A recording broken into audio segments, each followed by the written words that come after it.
Micronora, le salon des microtechniques, donc tout ce qui touche à la miniaturisation, à la précision et au développement, à l'innovation. C'est le premier salon européen des microtechniques et qui est unique en France par sa spécificité.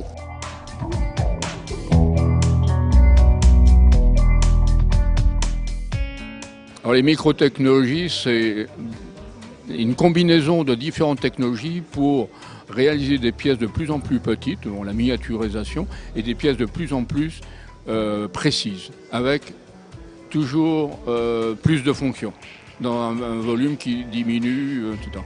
Le plus bel exemple que je peux vous citer, si vous prenez l'évolution des portables, qu'on connaît, hein, il y a 15 ans c'était 300 grammes, aujourd'hui c'est 80 grammes, mais avec des caméras qui n'existaient pas dans le temps. Donc là vous avez une illustration vraiment précise.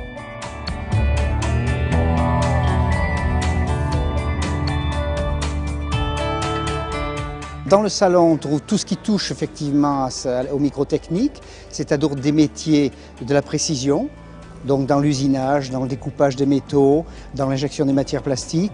On trouve tout ce qui est matériel de contrôle, qui permet de contrôler. On trouve toutes les machines-outils associées, qui sont spécialisées dans le métier de la haute précision.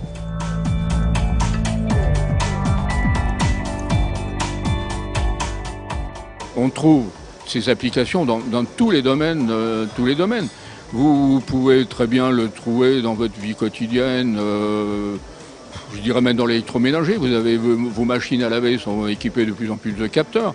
Vous le trouvez dans l'automobile, dans l'aéronautique, dans le médical.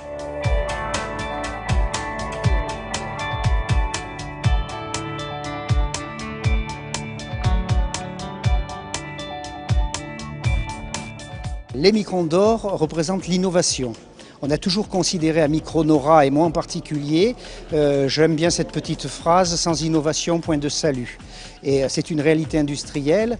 Je dirais qu'on n'a pas à craindre la concurrence et la seule façon de se développer, pour moi, c'est d'innover.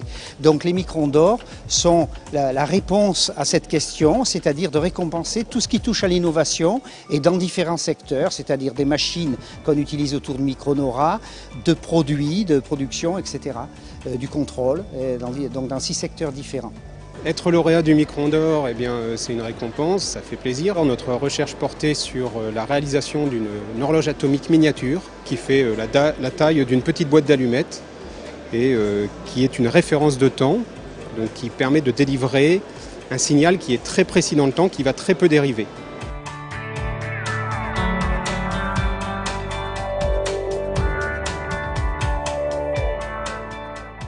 Sur l'espace Zoom, on a essayé d'illustrer les différents domaines d'application du laser. Le plus gros, c'est, disons, ce qu'on peut appeler l'usinage, c'est le découpage, le perçage et le marquage. Derrière est apparu maintenant, c'est l'assemblage, la soudure, ça aussi. Ce qu'on connaît moins, c'est la fabrication additive, c'est-à-dire comment réaliser des prototypes à partir de poudre métallique qu'on vient friter sous le faisceau laser pour construire le prototype. Et puis une autre application qui est un petit peu moins connue, mais c'est la décoration.